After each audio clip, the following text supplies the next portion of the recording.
एक बार बरसाने में एक व्रजवासी के बेटे की शादी हुई। व्रजवासिन ने सबको बुलाया, पर राधा रानी को न्योता देना भूल गई। जब शादी हो गई और बहू घर में आ गई, तब उसे याद आया, हाय रे, राधा रानी को बुलाना तो भूल गई।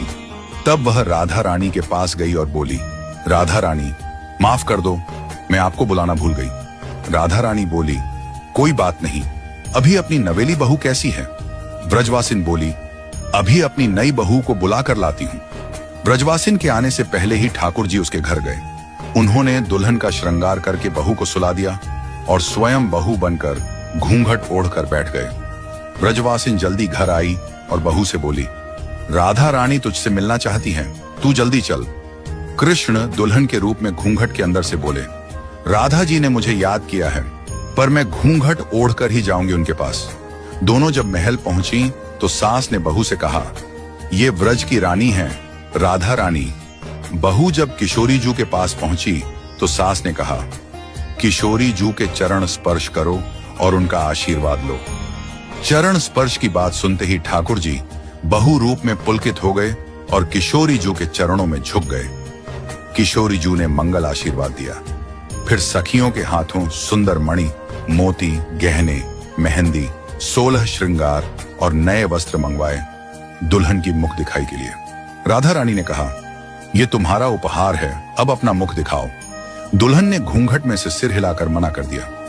सारी सखियां विस्मित हो गईं कि यह कैसी दुल्हन है जो राधा रानी की आज्ञा का पालन नहीं करती।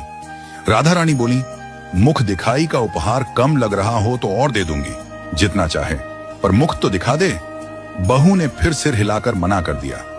सास ने भी बहुत समझाया, पर बहू नहीं मानी।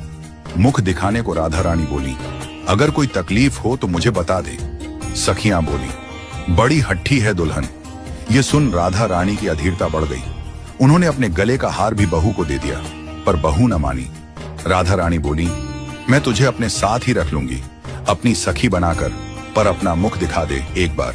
यह सुनते ही श्याम सुंदर और पुलकित हो उठे। राधा रानी ने वचन दे दिया, तुझे अपने निज महल में रख लूंगी, बस एक बार अपना मुख दिखा दे। इतना सुनते ही घूंघट के अंदर से मंद मंद मुस्कान उभर आई।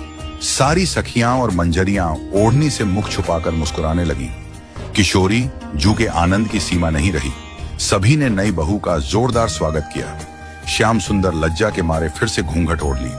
तब किशोरी जी नई बहू के पास गईं और उसका घूंघट थोड़ा ऊपर कर दिया। किशोरी जी बोली, ऐसी नई बहू की मुख दिखाई में मैं त्रिभुवन न्यौछावर कर दूं। श्याम सुंदर मन में बोले, आज तो जीवन सफल हो गया।